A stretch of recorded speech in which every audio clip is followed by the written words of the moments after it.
అందరికీ నమస్తే. రైతు భరోసా రెండో విడత ఎప్పుడు వస్తుందని రైతులంతా ఎదురు చూస్తున్నారు. ఎందుకంటే ప్రభుత్వం చెప్పిన టైం దాటిపోయింది ఆల్రెడీ. నెక్స్ట్ ఇంకా కొన్ని రోజులు అయితే మనకు వానాకాలం పంటకు రైతు భరోసా ఇవ్వాల్సి వస్తుంది. ఇవన్నీ జరుగుతున్నా కానీ ఒక బాంబు ప్రభుత్వం నుంచి వచ్చిన ఒక బాంబు చూస్తుంటే బహుశా రైతు భరోసా ఇవ్వడం ప్రభుత్వానికి ఇంట్రెస్ట్ లేదేమో, ఇంకా రైతు భరోసాని మొత్తానికి ఎత్తేద్దాం అనుకుంటుందేమో అనిపించింది. మొన్న ఈ కులగణన ఏ కులంలో ఎంతమంది ఉన్నారు, ఎవరు ఎంత వ్యవసాయం చేస్తున్నారు అని ఒక రిపోర్ట్ ఇచ్చారు కదా. ఆ రిపోర్ట్లో ఒక ఇష్యూని ప్రభుత్వం జనాల ముందు పెట్టింది. ఏంటంటే రైతు భరోసా కన్నా ఉచిత బస్సు మహిళలకు ఉచిత బస్తే చాలా గొప్ప పథకం. ప్రజలందరూ కూడా రైతు భరోసా కన్నా ఉచిత బస్సు వల్లనే మేము చాలా లబ్ధి పొందుతున్నామని వాళ్ళకి అభిప్రాయం చెప్పినట్లుగా ఈ కులగన్న కోసం ఇంటికి పోయినప్పుడు వాళ్ళు ఈ రైతు భరోసా కన్నా ఈ ఫ్రీ బస్సే చాలా బెటర్, మంచి స్కీమ్ అని చెప్పినట్ట. అసలు ప్రభుత్వం ఆ స్కీమ్ను ఈ స్కీమ్ను ఎందుకు పోల్చాలనుకుందో కూడా అర్థం కాలేదు. కానీ వాళ్ళ సర్వే రిపోర్ట్లో ఆ అంశాన్ని కూడా పేర్కొన్నారు. ఈ అంశానికి సంబంధించి మనం మాట్లాడదాం. ముందు సబ్స్క్రైబ్ చేయండి, షేర్ చేయండి, వాస్తవాలు ఉన్నట్టుగా మాట్లాడదాం. అసలు రైతు భరోసా గురించి జర్నలిస్టులు కాదు, రైతులు కాదు మాట్లాడే అవకాశం ఇవ్వద్దు ప్రభుత్వం. ఎందుకంటే ఫస్ట్ ప్రయారిటీ అది ఉండాలి. అది ఇచ్చిన తర్వాత మిగతా ఏమైనా చేసుకోండి. ఎందుకంటే ఎక్కువ మంది లబ్ధి పొందే పథకం అది. సేమ్ టైం రైతులకు సహాయం చేయడం అది సహాయమే. రైతులకు ఇచ్చే రైతు బంధువు, రైతు భరోసా, బంధువు అన్న రైతులకు మంచి బంధువు లాంటిది, భరోసా అంటే రైతులకు ఒక ధైర్యం లాంటిది. కానీ ఎందుకో మల్లగుల్లాలు పడుతుంది ప్రభుత్వం. మనకి ఎప్పుడు ఇచ్చారు స్కీమ్ ఇది? పోయిన నెల 22వ తారీఖున, మార్చి 22వ తేదీన సిద్దిపేట నర్మెట్ల ఒక ఆయిల్ ఫ్యాక్టరీ ఓపెన్ చేసి ఆ రోజు ఏదో కొత్త పథకం లాగా ఇప్పుడే కొత్తగా ఇస్తున్నట్లుగా రేవంత్ రెడ్డి గారి చేతుల మీదుగా ఆ స్కీమ్ మళ్ళీ ఫస్ట్ విడత ఇస్తున్నాం, రెండో విడత 15 రోజుల్లో ఇస్తాం, ఏప్రిల్ ఎండింగ్ లోపు 3 విడతలుగా అందరికీ ఇచ్చేస్తామని చెప్పినారు. అయితే వాళ్ళు చెప్పిన లెక్క ప్రకారం పోయిన నెల 22వ తేదీ నుంచి 15 రోజులు లెక్కేసుకుంటే 20 రోజులు లెక్కేసుకున్నా కూడా ఈ నెల 15 లోపు రెండో విడత రైతు భరోసా రావాలి. రైతులు కూడా ఇవే లెక్కలు వేసుకుంటున్నారు. అరే ఎప్పుడు ఇస్తామన్నారు, ఎప్పుడు ఇస్తారు, అసలు వీళ్ళు చెప్పిన డేట్లు ఏంది, అసలు మళ్ళీ ఇంకా 4 రోజులు అవుతే ఏప్రిల్ ఎండింగ్ 3వ విడత ఇస్తామన్నారు. అది కూడా దగ్గరికి వచ్చేసింది కదా. ఆల్మోస్ట్ మనం 20 తారీఖు వచ్చేసినాం. అసలు రెండో విడతనే రాలేదు, ఇంకా 3వ విడత వస్తుందా? అసలు ఏం జరుగుతుంది? ఎందుకంటే చాలా లేట్ అయిపోయింది. అసలు రైతు భరోసా ఇచ్చే టైం కానే కాదు ఇది. ఎప్పుడో ఇవ్వాల్సినది, ఎప్పుడో జనవరిలో ఫిబ్రవరిలో ఇవ్వాల్సిన డబ్బులు ఇవి. ఇప్పటిదాకా మార్చి అయిపోయింది, ఏప్రిల్ లాస్ట్కి వచ్చేస్తున్నాం. కానీ ప్రభుత్వంలో ఇప్పుడు చర్చనే లేదు తెలుసా. రెండో విడత రైతు భరోసా గురించి చర్చనే లేదు. కొత్తగా ఇచ్చారు, కొత్త తరంగా ఇచ్చారు. అదేందో ఎన్ని ఎకరాలు ఉన్నా అందరికీ ఎకరాకు 6,000 ఇచ్చారు. రైతులకు అప్పుడే అనుమానం వచ్చింది. ఎందుకంటే ఏమనంటే గవర్నమెంట్ ఇప్పుడు ఏమంటారు తెలుసా, అందరికీ ఇచ్చేసాం రైతు భరోసా. అందరికీ ఇచ్చారు కానీ ఎంత ఇచ్చారు? 6,000 రూపాయలే ఇచ్చారు. కనీసం 2 ఎకరాలకో, 3 ఎకరాలకో, 4 ఎకరాలకో, 5 ఎకరాలకో, 6 ఎకరాలకో ఏముంది ప్రభుత్వం దగ్గర లెక్క? 5 ఎకరాల వరకు ఇస్తామని చెప్పారు కదా వీళ్ళు. ఇప్పుడు ఈ 15వ తారీఖు లోపల, అంటే ఆ డేట్ కూడా అయిపోయింది అనుకో. తర్వాత మిగతా వాళ్ళకు ఈ నెల లాస్ట్ వరకు ఇస్తామని చెప్పారు. అసలు యాసంగి పంట చేతికి వచ్చి అక్కడక్కడ ఆల్రెడీ కొనుగోలు కూడా నడుస్తున్నాయి. సూర్యాపేట, నల్గొండ ఏరియాలో కొద్దిగా ముందు వస్తుంది పంట. యాసంగి పంట చేతికి వచ్చేసింది. ఆల్మోస్ట్ యాసంగి సీజన్ అయిపోయింది. కానీ యాసంగి రైతు భరోసా గురించి ఇంకా గవర్నమెంట్ తనలాడుతుంది. అంటే ఇవ్వాలని కాదు, ఎట్లా ఆపాలని తనలాడుతుంది. ఇక ఇట్లాంటి వాళ్ళు రేపు వానాకాలం వస్తే ఏమి ఇస్తారు? వానాకాలం కూడా ఎక్కువ రోజులు ఏం లేదు కదా. ఇంకా మనం దాటిపోయిన మే లాస్ట్కి వస్తున్నాం. అంటే ఇంకొక నెల అయితే మళ్ళీ మనం వానాకాలం రైతు భరోసా కోసం ఎదురు చూస్తాం. గవర్నమెంట్ ఇవ్వాలి రైతు భరోసా, కానీ అది ఇవ్వలేదు. సరే ఇస్తారో ఇయ్యరో ఏందో మరి ప్రభుత్వం లెక్కేందో అర్థమైతే లేదు. మరి అందరికి ఇచ్చినామనే పేరుతో అందరికీ 6,000 రూపాయలు ఇచ్చేసినాం కాబట్టి అందరికీ ఇచ్చేసినట్టే రైతు భరోసా అని ప్రభుత్వ పెద్దలు సంతృప్తి చెందుతున్నారు. రైతులు సంతృప్తి చెందాలి. యాక్చువల్గా ఎప్పుడైనా సరే ఏ ప్రభుత్వం ఇచ్చినా, ఏ స్కీమ్ ఇచ్చినా లబ్ధిదారులు ఆ గవర్నమెంట్ ఇచ్చింది కదా అని వాళ్ళు సంతృప్తికరంగా ఉండాలి. కానీ ఇచ్చినట్టు ఇయ్యనట్టు, ఎడమ చేత్తో ఇచ్చి కుడి చేత్తో ఇచ్చి ఎడమ చేత్తో గుంజుకున్నట్టు, లేకపోతే నోటితోనే చెప్పి నొసలతోనే ఎక్కరించినట్లుగా, ఇస్తున్నట్టుగా, ఇయ్యనట్టుగా, ఎగేసినట్లుగా, ఎగబెడుతున్నట్లుగా రకరకాలుగా ప్రభుత్వమే వ్యవహారాన్ని మొత్తం చెడగొడుతుంది. ఇదంతా ఒక పక్క చర్చ నడుస్తూనే ఉంది. రైతులు రచ్చగడ్డ మీద ఇవే మాటలు మాట్లాడుకుంటూనే ఉన్నారు. ఇంకేమి ఇస్తారా అయ్యారా, ఈ మొన్ననే ఇస్తున్నాడు కదా, ఇప్పటిదాకా ఇవ్వలేదు, ఒక ఎకరాకి ఇవ్వమైంది, కనీసం 2 ఎకరాలు 3 ఎకరాల కన్నా ఇవ్వచ్చు కదా అని చాలామంది రైతులు మాట్లాడుకుంటున్నారు. ఇవన్నీ నడుస్తున్నాగానే మొన్న కులగన్న సర్వే ఒకటి బయటపెట్టింది గవర్నమెంట్.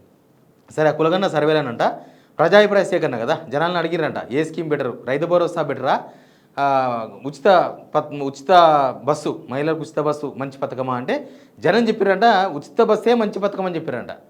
అది నిజంగానే చెప్పిండొచ్చా? మరి ఎవరిని అడిగినారు వీళ్ళు?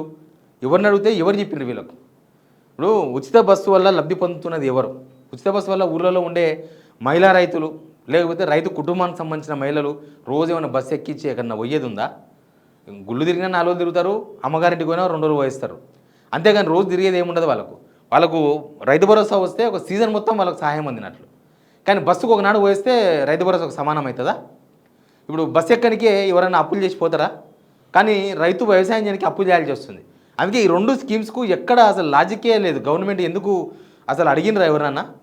లేకపోతే వీళ్ళే ఉత్తగా ఆ రిపోర్టే చాలా అబద్ధాల చాలా తప్పుల తడకగా ఏదో అబద్ధాలు చెప్పినట్టుగానే ఉంది ఆ రిపోర్టు. రకరకాలుగా ఈ కులపోళ్ళు ఇంత భూమిలో వ్యవసాయం చేస్తారు, ఈ కులపోళ్ళు ఇంత భూమిలో వ్యవసాయం చేస్తారు, ఈ కులపోళ్ళు ఇంతమంది ఉన్నారు అనేది నమ్మదగ్గంగా నమ్మశక్యంగా లేదు. ఈ స్కీమ్ గురించి అడిగిరంట. మరి ఎవరిని అడిగినారో ఈ వీడియో చూసిన వాళ్ళు మీరే చెప్పాలి.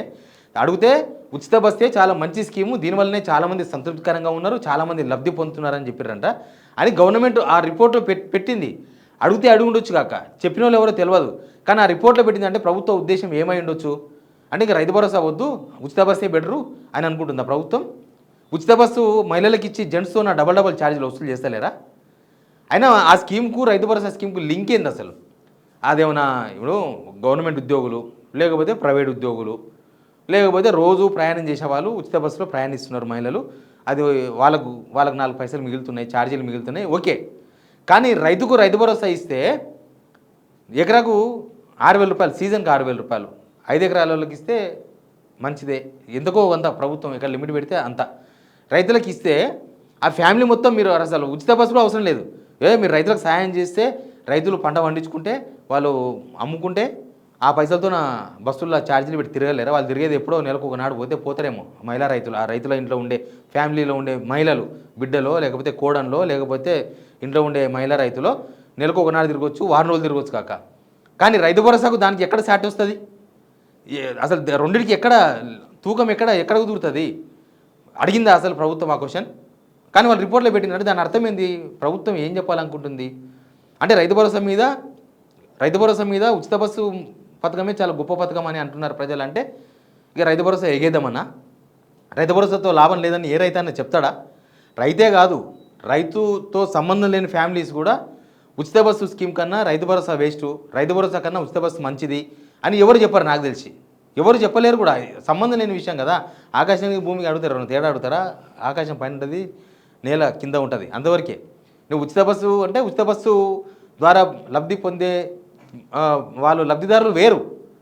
వాళ్ళు రోజువారీగా జాబులు చేసుకునే వాళ్ళు, రోజువారీగా బిజినెస్లు చేసుకునే వాళ్ళు, రోజువారీగా కూరగాయలు అమ్ముకునే వాళ్ళు, లేకపోతే రోజువారీగా బస్సులో తిరిగే వాళ్ళు ఎంత అవుతుంది? బస్ పాస్ తీసుకుంటే నెలకు 2,000 అవుతుంది మనిషికి. కానీ మా రైతు భరోసా ఇస్తే ఆ ఫ్యామిలీ మొత్తం సెటిల్ అవుతారు కదా. అప్పులు చేసి వ్యవసాయానికి పెట్టుబడులు పెడుతున్నారు రైతులు. అసలు మరి అట్లాంటి స్కీమ్ను ఏదో 10 రూపాయలకో 15 రూపాయలకో లేకపోతే నెలకు 2,000 రూపాయలు ఖర్చు అయ్యే ఉచిత బస్సు స్కీమ్కు లింక్ పెట్టడం అంటే ప్రభుత్వ ఉద్దేశం ఏమై ఉండొచ్చు? అంటే మేము ఇంకా ఉచిత బస్సు ఎట్లా ఇస్తున్నాం? ఉచిత బస్సు ఏంటంటే డైరెక్ట్ జనాలకు డబ్బులు ఇచ్చేది కాదు కదా. ఆ ఆర్టీసీకి ఇవ్వాలి, వాళ్ళకు 8,000 కోట్లు 9,000 కోట్లు అప్పున్నారు, వాళ్ళు అడిగేది లేదు, వీళ్ళు ఇచ్చేది లేదు. ఇప్పుడు రైతులు అక్కడ కార్మికులు అందుకే సమ్మె చేస్తున్నారు, మా ఆర్టీసీ మొత్తం దివాలా తీసిందని. మరి దానికి దీనికి సంబంధం ఏంది? అంటే ఇంక మేము మహిళా రైతులు ఉచిత బస్సులో తిరగండి, ఇంకా రైతు భరోసా ఎగ్గొడతాం, రైతు భరోసా ఇయ్యము, అది మంచి స్కీమ్ కాదని చెప్పదలుచుకుందా? రైతు భరోసా స్కీము మన తెలంగాణలో పెట్టిన తర్వాత దేశవ్యాప్తంగా అది కాపీ అయింది.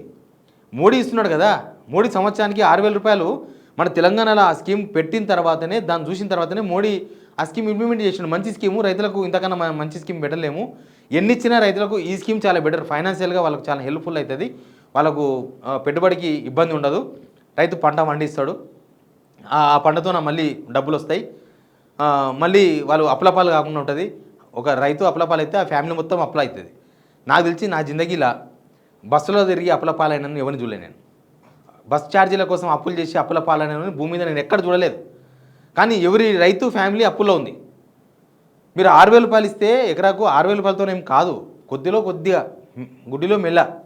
ఆయన సేటు దగ్గర 3 రూపాయలు ఇంట్రెస్ట్కో లేకపోతే 5 రూపాయలు ఇంట్రెస్ట్కో 2 రూపాయలు ఇంట్రెస్ట్కో రూపాయి ఇంట్రెస్ట్కో ఎందుకో అంత మితికి 10,000 తీసుకొచ్చిన దగ్గర మీరు 6,000 ఇస్తే 4,000 తెచ్చుకుంటాడు. అంటే తక్కువ బడిన పడుతుంది, ఎక్కువ పడదు. కానీ బస్సులో పోతారు ఎవరైనా సరే, వారం రోజులు తిరగని, నేను రోజులు తిరగని, ట్రిప్పులు మొత్తం బస్సులో తిరగని, వాళ్ళు ఎవరైనా అప్పులు చేసి బ్యాంకులో లోన్ తీసుకొని 3 రూపాయల ఇంట్రెస్ట్కి తీసుకొచ్చుకొని బస్సులో తిరుగుతారా? మరి ఉచిత బస్సు మంచి పథకం అన్నారని, జనాలు అన్నారని వాళ్ళ మీద ఎందుకు ఎగదోస్తున్నారు? వీళ్ళు లాస్ట్ మంత్లోనే వీళ్ళు ఒక ప్లాన్ చేశారు. నేను అప్పుడు చెప్పినా మీకు, కొద్దిమంది కాంగ్రెస్ రైతులతోన అప్లికేషన్లు ఇప్పించుకొని, అంటే మాకు రైతు భరోసా వద్దు, మాకు ఎంఎస్పీ ఇవ్వండి, మాకు అన్ని పంటలకు బోనస్ ఇవ్వండి చాలు అని ఇప్పించుకొని రైతు భరోసా ఎగేద్దారని. కానీ జనాల నుంచి తీవ్రమైన వ్యతిరేకత వస్తుందని మళ్ళీ ఆగిపోయినారు. తర్వాత మళ్ళీ ఇప్పుడు ఇది తీసుకొచ్చారు. అసలు వీళ్ళ ఉద్దేశం ఏందో అర్థమైతే లేదు. బట్ రైతు భరోసా అసలు ఇస్తారా ఇవ్వరా? అసలు వీళ్ళ ఉద్దేశం రైతు భరోసా ఎగ్గొట్టాలి మొత్తం, ఇంకా ఉచిత బస్సుతో పోల్చేసి ఉచిత బస్సే బెటర్ స్కీమ్ అని చెప్తున్నారు కాబట్టి ఇక రైతు భరోసా మంచి స్కీమ్ కాదు అని ప్రభుత్వం చెప్పదలుచుకుందా? అది మీరు కాదు చెప్పదలుచుకున్నది. ప్రజలు చెప్పాలి, రైతులు చెప్పాలి, రైతు కుటుంబాలు చెప్పాలి. వాళ్ళ అభిప్రాయం తీసుకోకుండా ఎవరో మీరు కూర్చొని రాసుకునే సర్వేలో ఆ స్కీమ్ మంచిది కాదని చెప్పడానికి మీకు ఎంత ధైర్యం వచ్చిందో నాకు అర్థం కాలేదు. కానీ రైతు భరోసా కోసం రైతులు ఎదురు చూస్తున్నారు. ప్రభుత్వంలో మాత్రం కదిక లేదు. ఇది ఉంటుందో పోయి స్కీమ్ కూడా అర్థమైతే లేదు. ఎందుకంటే ఈ గవర్నమెంట్ వచ్చినప్పటి నుంచి అది నొప్పులు పడతా ఉంది గవర్నమెంట్ రైతులకు డబ్బులు ఇవ్వనీకి. మరి ఇక ఈసారి ఏమవుతుందో ఏం అర్థమైతే లేదు. ఈసారికి ఇట్లుంటే వచ్చేసారి వానాకాలంలో ఏమవుతుందో కూడా తెలుస్తలేదు. Please subscribe.